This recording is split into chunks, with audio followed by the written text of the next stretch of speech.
जय हिंद दोस्तों, मैं प्रीति यादव एक बार फिर से आप सभी का स्वागत करती हूँ अपने चैनल डीप स्टडी बाई प्रीति यादव में। तो फ्रेंड, आज की जो हमारी क्लास है उसमें हम एक प्रैक्टिस सेट आपको सॉल्व करवाएंगे जो कि जीके और जीएस से रिलेटेड भी प्रैक्टिस सेट हमारा होने वाला है। इसमें आपके लिए दिखेंगे टॉप के 30 एमसीक्यूज, यानी इसमें हम आपको 3 बहुत ही महत्वपूर्ण प्रश्न आपको यहाँ पर लेकर आए हैं। जिसको हमने टारगेट किया है वो है यूपी पुलिस की भर्ती पद 2024 में जो आने वाले हैं, ठीक है, या फिर अभी जो भर्तियां आ चुकी हैं उनके लिए। इसमें आपको दिखेंगे एनसीईआरटी के चुनिंदा प्रश्न, जिसको जो कि मतलब सारे एग्जाम्स में बैक टू बैक देखने को मिल रहे हैं और 100% परीक्षा में यहीं से प्रश्न बनने वाले हैं, ठीक है। तो चलिए दोस्तों, अपने टाइम को वेस्ट ना करते हुए अपनी क्लास की तरफ बढ़ते हैं और अपना आज का पहला क्वेश्चन सॉल्व करते हैं। देखिए, हमारा क्वेश्चन है, नीति आयोग का पदेन अध्यक्ष निम्नलिखित में से केवल एक हो सकता है। इनमें से कौन हो सकता है नीति आयोग का पदेन अध्यक्ष? योजना और विकास मंत्री, गृह मंत्री, प्रधानमंत्री या फिर वित्त मंत्री, ठीक है। तो ये कौन होगा? इसका जो राइट आंसर हो जाएगा वो हो जाएगा ऑप्शन नंबर 3, ठीक। नीति आयोग का जो पदेन अध्यक्ष होता है वो कौन होता है? केवल प्रधानमंत्री ही हो सकता है। चलिए, ये हमारा पहला क्वेश्चन हो गया। अपना देखते हैं अगला क्वेश्चन। देखिए, बहुत ही मतलब ये जो क्वेश्चन है वो हम बहुत ही मतलब एनालिसिस करने के बाद आपके लिए लेकर आते हैं। तो ऐसा नहीं है कि इसमें कोई भी प्रश्न हमने ऐसे ही लेकर आए हों, तो बहुत ही अच्छे से आपको सॉल्व करना है इसे। और देखिए, सेकंड क्वेश्चन हमारा, भारत में निर्वाचन 1 मिनट, भारत में निर्वाचन सूची तैयार करने की किसकी जिम्मेदारी होती है? ये जो वोटिंग वगैरह होती है उसकी सूची जो तैयार करते हैं उसकी जिम्मेदारी किसे दी जाती है? निर्वाचन आयोग को, निर्वाचन अध्यक्ष को, महान न्यायवादी को या फिर संसद को? किसकी जिम्मेदारी ये होती है? तो ये होती है जिम्मेदारी निर्वाचन आयोग की, ठीक है। क्या होती है?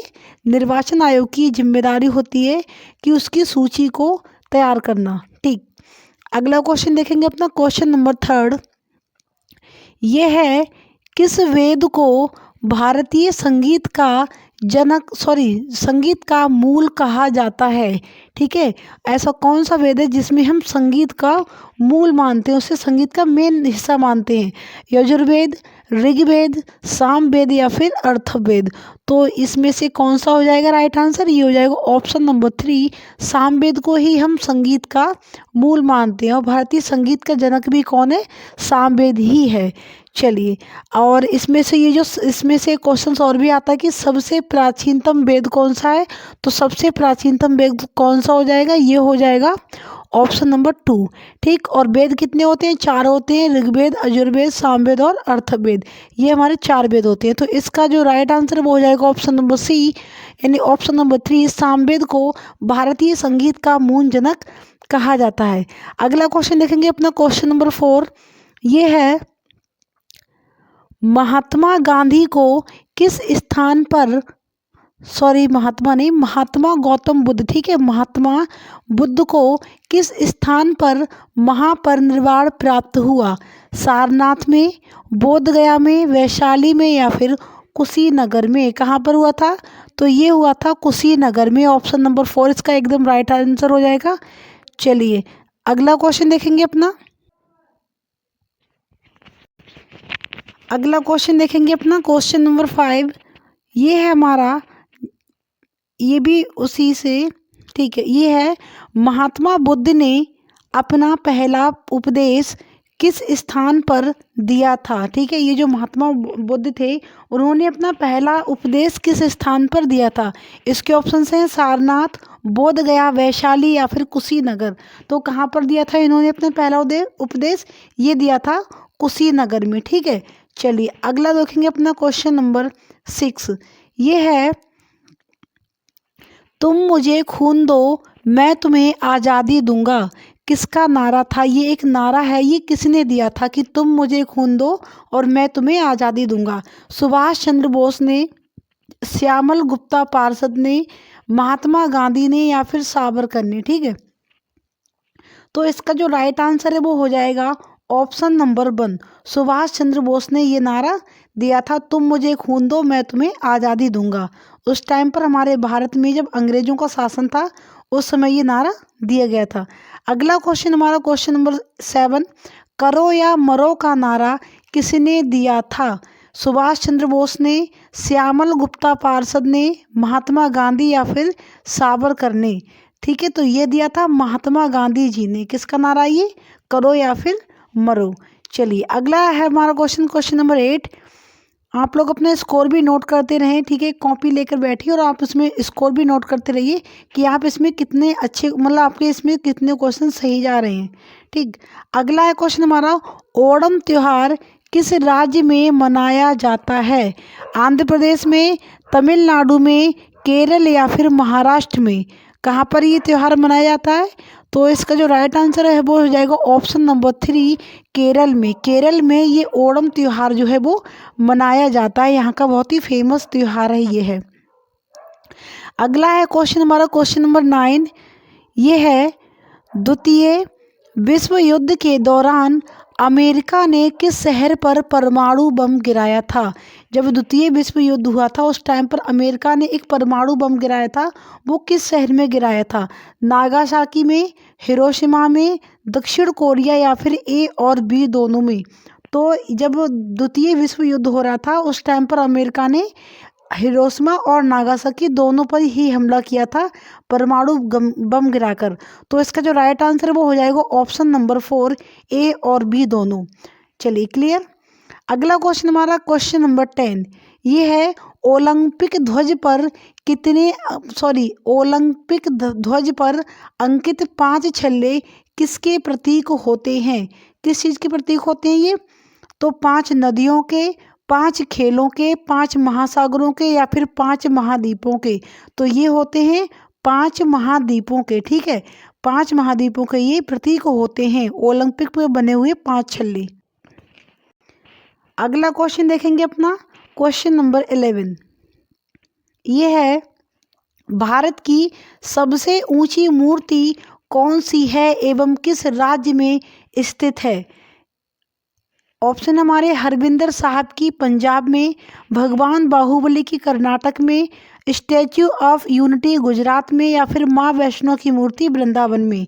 तो जो भारत की सबसे ऊंची प्रतिमा है वो है स्टैच्यू ऑफ यूनिटी गुजरात में। ठीक है, ये सरदार वल्लभ भाई पटेल की प्रतिमा बनी हुई है गुजरात में, उनका स्टैच्यू बना हुआ है और ये भारत की ही नहीं बल्कि पूरे विश्व में बनी हुई उनकी पहली मूर्ति है जो सबसे ऊंची है। और ये जो सेकंड वाला है कि भगवान बाहुबली कर्नाटक, तो ये गोमतेश्वर मंदिर में बनी हुई है भगवान बाहुबली की मूर्ति और ये भारत में 17 मीटर ऊंची मूर्ति है और ये भारत में पहली ऐसी मूर्ति है जो इतनी लंबी मूर्ति है बाहुबली भगवान की। और 4 वाला ऑप्शन है माँ वैष्णो की मूर्ति, तो ये मूर्ति वृंदावन में बनी हुई है। यह विश्व की पहली वैष्णो माता की मूर्ति है जो सबसे बड़ी है। ठीक है, तो भारत की सबसे ऊंची मूर्ति कौन सी मानी जाएगी? ये होगी स्टैच्यू ऑफ यूनिटी गुजरात की। चलिए अगला क्वेश्चन देखेंगे अपना क्वेश्चन नंबर 12, निम्न लेखकों में से सत्यार्थ प्रकाश किसकी रचना है? ये एक रचना है सत्यार्थ प्रकाश, उसके लेखक आपको बताना है सुनील गावस्कर, नगेंद्र, राम कुमार वर्मा या फिर स्वामी दयानंद सरस्वती? तो इसके जो राइटर हैं वो हो जाएंगे स्वामी दयानंद सरस्वती जी। इन्होंने सत्यार्थ प्रकाश नाम की एक रचना लिखी थी। चलिए अगला क्वेश्चन देखेंगे अपना क्वेश्चन नंबर 13, बहुत ही जल्दी जल्दी हमने इसमें आंसर देने की कोशिश करी है। अगला है हमारा क्वेश्चन, किस देश की सरकार ने हाल ही में सरकारी नौकरियों में आरक्षण समाप्त करने का निर्णय लिया है? ये जो नौकरियों में आरक्षण मिलता है तो वो समाप्त करने का निर्णय किस सरकार ने लिया है? किस देश की सरकार ने? श्रीलंका ने, पाकिस्तान ने, बांग्लादेश या फिर अफगानिस्तान ने? तो ये निर्णय लिया है बांग्लादेश ने, यानी इसका ऑप्शन नंबर 3 बिल्कुल राइट हो जाएगा। चलिए अगला क्वेश्चन देखेंगे अपना क्वेश्चन नंबर 14। क्वेश्चन नंबर 14 है इंडिया डिवाइडेड नामक पुस्तक की रचना किस स्वतंत्रता सेनानी ने की है? एक पुस्तक है इंडिया डिवाइडेड, उसकी पुस्तक की रचना किस स्वतंत्रता सेनानी ने की थी? पंडित गोविंद बल्लभ पंत ने, बिपिन चंद्र रॉय ने, डॉक्टर राजेंद्र प्रसाद ने या फिर अबुल कलाम ने? ठीक है, अबुल कलाम आजाद ने। तो किसने की थी इसकी रचना? ये की थी ये की थी डॉक्टर राजेंद्र प्रसाद जी ने। ठीक है, इसका ऑप्शन नंबर 3 बिल्कुल राइट हो जाएगा। अगला क्वेश्चन हमारा क्वेश्चन नंबर 15। ये देखिए, इनमें से भारतीय उच्चतम न्यायालय के कौन से न्यायाधीश अंतर्राष्ट्रीय न्यायालय में भी रहे हैं? ठीक है, इनमें से ऐसे कौन से उच्चतम न्यायालय के न्यायाधीश हैं जो अंतर्राष्ट्रीय न्यायालय में भी रह चुके हैं? मोहम्मद हिदायतुल्लाह, एन संतोष हेगड़े, मार्कंडे काटजू या फिर दलवीर भंडारी। तो इसमें जो राइट आंसर है वो हो जाएगा इसका ऑप्शन नंबर 4 दलवीर भंडारी। ये जो एक उच्च न्यायालय में रहने के साथ साथ ही अंतर न्यायालय न्यायालय में भी न्यायाधीश के पद पर रह चुके हैं। चलिए, अगला हमारा क्वेश्चन नंबर 16। देखिए, ये भौतिक विज्ञान यानी फिजिक्स का क्वेश्चन है। ये बिजली के द्वारा लगी आग पर क्या डालना चाहिए? जब बिजली के द्वारा आग लग जाती है कहीं भी करंट वगैरह से, तो उस पर क्या डालना चाहिए? कीचड़, सूखी रेत, तेजाब या फिर पानी। ठीक है, तो पानी डालने से भी आग बढ़ सकती है और करंट का भी डर रहेगा, कीचड़ भी गीला होता है और तेजाब भी नहीं डालना। तो इसका जो राइट आंसर है वो हो जाएगा सूखी रेत। ठीक है, सूखी रेत हमें उस पर डालनी चाहिए। चलिए, अगला क्वेश्चन देखेंगे अपना क्वेश्चन नंबर 17। ये है ग्रीन मीन टाइम। ठीक है, ग्रीन मीन टाइम किस देश के नाम पर रखा गया है? ऑस्ट्रेलिया के नाम पर, इंग्लैंड के नाम पर, रूस या फिर आयरलैंड के नाम पर? तो ये रखा गया है इंग्लैंड के नाम पर। ठीक है, ग्रीन मीन टाइम, ये जो रेखाएं होती हैं जो कि समय को दर्शाती हैं। अगला है हमारा क्वेश्चन नंबर 18। निम्न में से ठीक निम्न में से मात्रा के द्वारा मानव रक्त का सबसे बड़ा घटक है? इनमें से कौन सा मात्रा के द्वारा मानव रक्त का सबसे बड़ा घटक है? लाल रक्त कोष का, श्वेत रक्त कोष का, प्लाज्मा या फिर प्लीहा? तो क्या हो जाएगा इसका राइट आंसर? ये हो जाएगा ऑप्शन नंबर 3 प्लाज्मा। प्लाज्मा जो है वो मात्रा के हिसाब से मानव रक्त का सबसे बड़ा घटक है। ठीक, चलिए अगला देखेंगे अपना क्वेश्चन नंबर 19। हम 20 तक कवर करने वाले हैं और इस प्रैक्टिस सेट में आपको 30 प्रश्न देखने को मिलेंगे। ठीक है, अगला है हमारा इनमें से नागालैंड की राजधानी कौन सी है? अगरतला, कोहिमा, हैदराबाद या फिर शिमला? ठीक है, तो ये इसका क्या हो जाएगा? इसका जो राइट आंसर है वो हो जाएगा ऑप्शन नंबर 2 कोहिमा। चलिए, अगला देखेंगे क्वेश्चन नंबर 20। भारतीय सेना की सबसे छोटी इकाई को क्या कहा जाता है? बटालियन, सेक्शन, कंपनी या फिर प्लाटून? क्या बोलते हैं इसके लिए सबसे छोटी इकाई को? उसे बोलते हैं हम सेक्शन, यानी ऑप्शन नंबर 2 है इसका एकदम से राइट होगा। चलिए, अगला देखेंगे अपना क्वेश्चन। अब इसमें अभी 20 क्वेश्चन हमने इसमें सॉल्व कर चुके हैं और 10 क्वेश्चन इसके अभी बाकी हैं। देखिए, बहुत ही अच्छा प्रैक्टिस सेट है आपके लिए, इससे तैयारी आपकी बहुत ही ज़बरदस्त रहेगी। ऐसे अगर आप चाहते हैं डेली ही प्रैक्टिस सेट सॉल्व करना तो चैनल को सब्सक्राइब कर लीजिए। डेली ऐसे आपको फ्रेश प्रैक्टिस सेट देखने को मिलने वाले हैं जो कि यूपी पुलिस की भर्ती में आपको बहुत ही फायदेमंद होंगे। अगला हमारा क्वेश्चन है महावीर भगवान का प्रथम शिष्य था, वह कौन था? जमाली, यशोदा, सम्राट अशोक या फिर कालाशोक? जमाली कौन थे? ये इनके दामाद थे। ठीक है, और यशोदा कौन थी? ये उनकी पत्नी थी। तो महावीर स्वामी के जो प्रथम शिष्य थे वो कौन थे? वो उनके ही दामाद जमाली थे। ठीक है, ये इसका बिल्कुल राइट आंसर हो जाएगा। अगला क्वेश्चन हमारा क्वेश्चन नंबर 22। ये देखेंगे, सर्वप्रथम जजिया कर ब्राह्मणों पर किसने लगाया था? ठीक है, जजिया कर जो था वो वसूला जाता था हिंदू लोगों से कि जब मुसलमान जिस हिस्से को जीत लेते थे तो वहाँ पर जो लोग रहते थे उन्हें या तो वो अपना धर्म परिवर्तन करके मुस्लिम बन जाएं, और अगर वो अपने ही धर्म में रहना चाहते हैं तो उन्हें उसके लिए टैक्स देना पड़ता था जो था जजिया कर। ठीक है, तो उस समय पर ब्राह्मणों पर, स्त्री और बुजुर्ग और बच्चों से ये कर नहीं लिया जा सकता लेते थे ये लोग। लेकिन एक ऐसा भी मुगल शासक था, मुस्लिम शासक था, जिसने ब्राह्मणों पर भी कर लगा दिया, तो वह कौन था? औरंगजेब, फिरोज शाह तुगलक, बलवंत या फिर काला शोक? तो ये था फिरोज शाह तुगलक, FST। इसने ब्राह्मणों पर भी जजिया कर लगा दिया और उनसे लेना स्टार्ट करा। अगला देखिए, अगला क्वेश्चन हमारा क्वेश्चन नंबर 23। जैन धर्म के प्रथम तीर्थंकर एवं प्रवर्तक कौन थे? ठीक है, जैन धर्म के जो अंतिम तीर्थंकर हैं वो तो महावीर स्वामी हैं, लेकिन इसके जो प्रथम तीर्थंकर थे वो कौन थे? महावीर स्वामी, पार्श्वनाथ, ऋषभदेव या फिर सुधर्मन? तो ये थे ऋषभदेव। ठीक है, इसका ऑप्शन नंबर 3 है वो बिल्कुल राइट हो जाएगा। अगला क्वेश्चन देखेंगे अपना क्वेश्चन नंबर 24। यह लोकसभा के सदस्यों का कार्यकाल कितना होता है? 5 वर्ष का, 6 वर्ष का, 8 वर्ष या फिर 10 वर्ष का? तो लोक वर्ष के जो सब सदस्य होते हैं उनका कार्यकाल होता है 5 वर्ष का। और ऐसे ही अगर आपसे कोई पूछे कि राज्यसभा के सदस्यों का कार्यकाल कितना होता है, तो वो हो जाएगा 6 वर्ष। ठीक है, कितना हो जाएगा? 6 वर्ष हो जाएगा राज्यसभा के सदस्यों का कार्यकाल। क्लियर। अगला अपना क्वेश्चन देखेंगे क्वेश्चन नंबर 25। ये है ऑस्कर अवार्ड किस क्षेत्र में दिया जाता है? ठीक है, ये जो अवार्ड दिए जाते हैं उसी में से एक अवार्ड है ऑस्कर, तो वो किस क्षेत्र में दिया जाता है? विज्ञान में, संगीत एवं नृत्य में, प्रौद्योगिकी में या फिर पत्रकारिता में? तो देखिए इसमें से ये सारे ही ऑप्शन इसके गलत हो जाएंगे, ना ही विज्ञान में, ना संगीत एवं नृत्य में, ना ही प्रौद्योगिकी में और ना ही पत्रकारिता में। ये अवार्ड दिया जाता है फिल्म जगत में। ठीक है, फिल्म के क्षेत्र में ये अवार्ड दिया जाता है। चलिए, क्लियर हो गया। अगला देखेंगे अपना क्वेश्चन नंबर 26। ये है कनाडा की राजधानी कौन सी है? इनमें से कनाडा की आपको राजधानी बतानी है। हमारे ऑप्शन हैं कोलंबो, ओटावा, वॉशिंगटन या फिर कैनबरा।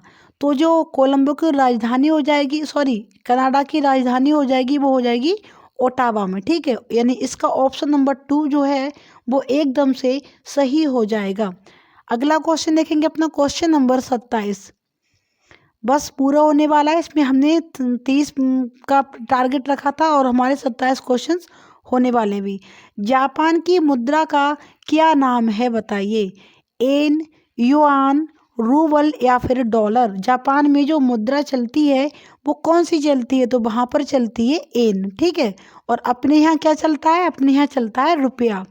चलिए, अगला देखेंगे क्वेश्चन नंबर 28। निम्नलिखित में से कौन सा वेद कर्म कांड से जुड़ा हुआ है? इनमें से एक कौन सा ऐसा वेद है जो कर्म कांड से जुड़ा हुआ है? ऋग्वेद, सामवेद, यजुर्वेद या फिर अथर्ववेद?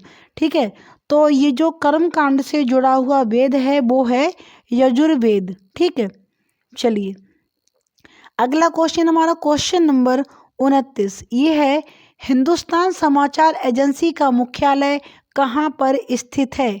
मुंबई में स्थित है, नोएडा में, हैदराबाद या फिर नई दिल्ली में? तो ये जो हिंदुस्तान समाचार एजेंसी है उसका जो मुख्यालय वो है नोएडा में बना हुआ। कहाँ पर है? नोएडा में स्थित है ये। क्लियर। अगला देखेंगे आज का लास्ट क्वेश्चन नंबर 30। इतने ही हमारे क्वेश्चन थे, इसमें हमने 30 ये क्वेश्चन का एक टारगेट रखा था जो अब डेली आपको ये प्रैक्टिस सेट देखने को मिलेगा। ठीक है, तो ये है प्रेस ट्रस्ट ऑफ इंडिया की स्थापना कब हुई थी? कब हुई थी इसकी स्थापना? वर्ष 1948 में, वर्ष 1947 में, वर्ष 1949 में या फिर वर्ष 1950 में? तो ये हुई थी वर्ष 1947 में इसकी स्थापना हुई थी प्रेस ट्रस्ट ऑफ इंडिया की। तो ये थी हमारी आज की क्लास जिसमें हमने आपको ये 30 MCQ सॉल्व करवाए और ये बहुत ही चुनिंदा MCQs थे जो हम आपके लिए NCERT की बुक से लेकर आए थे और उम्मीद है आपको हमारी क्लास से अच्छी लगी होगी। बाकी अगर आप चाहते हैं इसी तरीके की और भी प्रैक्टिस सेट सॉल्व करना तो आप चैनल को सब्सक्राइब कर लीजिए, अपने दोस्तों के साथ भी हमारी वीडियो को शेयर करना ना भूलें। मिलते हैं अगले प्रैक्टिस सेट्स के साथ, तब तक के लिए जय हिंद, जय भारत।